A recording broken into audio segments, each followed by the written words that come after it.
ಎಲ್ಲರಿಗೂ ನಮಸ್ಕಾರ. ತುಂಬ ಖುಷಿ ಇದೆ. ಥ್ಯಾಂಕ್ ಯು ಅಣ್ಣ. ಮೂರನೇ ಸಿನಿಮಾ ಅಣ್ಣನ ಜೊತೆ ಕೆಲಸ ಮಾಡ್ತಿದ್ದೀನಿ. ಮೊದಲು ಸಲ್ಗಾಗ್ ಫೋನ್ ಮಾಡಿದಾಗ ಡಿಯೋಲ್ ಬಂದೆ. ಮುಗಿಯೋ ಅಷ್ಟರಲ್ಲಿ ಆಲ್ಟೋ ತಗೊಳ್ಳೋಷ್ಟು ಕಾಸು ಹೆಸರು ಆಗಿತ್ತು.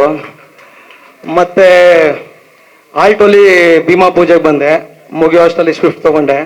ಈಗ ಸ್ವಿಫ್ಟಲ್ಲಿ ಬಂದಿದ್ದೀನಿ. ಅಣ್ಣನ ಜೊತೆ ಕೆಲಸ ಮಾಡಿ ಮುಗೇಶ್ ಬೇರೆ ಕಡೆ ಬರಂಗೆ ಮಾಡ್ತಾರೆ. ಥ್ಯಾಂಕ್ಸ್ ಅಣ್ಣ. ಪ್ರತಿ ಸಿನಿಮಾಲೂ ನನಗೆ ಕೆಲಸ ಕೊಡ್ತಿದ್ದೀರಿ. ತುಂಬ ಖುಷಿ ಆಗುತ್ತೆ. ಅಂದ್ರೆ ಇಲ್ಲಿ ನಮ್ಮ ಫೀಲ್ಡಲ್ಲಿ ಈ ಜಕಣಾಚಾರ್ಯರು ಕಮ್ಮಿ, ಮೊಹಮ್ಮದ್ ಗಜನಿಗಳೇ ಜಾಸ್ತಿ ಅಂತ ಇದರಲ್ಲಿ ನಾವು ಅನ್ಕೊಂತೀವಿ. ಈಗ ಹಳೇದೊಂದು ಮಾತಿದೆ ಅಣ್ಣ, ಕಲ್ಲು ಶಿಲೆ ಆಗ್ಬೇಕಂದ್ರೆ ಸುತ್ತಿ ಏಟ್ಗಳು ಬೀಳ್ಬೇಕು ಅಂತ. ಹಂಗೆ ಕೆಲವು ಕಲ್ಲುಗಳು ಸುತ್ತಿ ಏಟ್ ಬೀಳ್ತದೆ, ಶಿಲೆ ಹಾಕ್ತಿವಿ ಅನ್ಕೋತವೆ, ಆದ್ರೆ ಬೇಬಿ ಜಲ್ಲಿಗಳು ಆಗ್ಬಿಡ್ತವೆ. ಎಲ್ಲಾ ಸುತ್ತಿ ಏಟ್ಗಳು ಶಿಲೆ ಮಾಡಲ್ಲ. ವಿಜಯಣ್ಣ ಜಕಣಾಚಾರ್ಯ ಇದ್ದಂಗೆ ಸೂಪರ್ ಆಗಿ ಕೆತ್ತಾರೆ. ಹಂಗಾಗಿ ಇವತ್ತು ಒಂದಷ್ಟು ಜನಗಳ ಬದುಕನ್ನ ರೂಪಿಸಿದಿರಿ ಅಣ್ಣ. ಸಲ್ಗಲ್ ಒಂದ್ 4-5 ಹುಡುಗರು ಹೀರೋ ಆದ್ರು, ಭೀಮಲ್ ಒಂದ್ 4-5 ಹುಡುಗರು ಹೀರೋ ಆದ್ರು.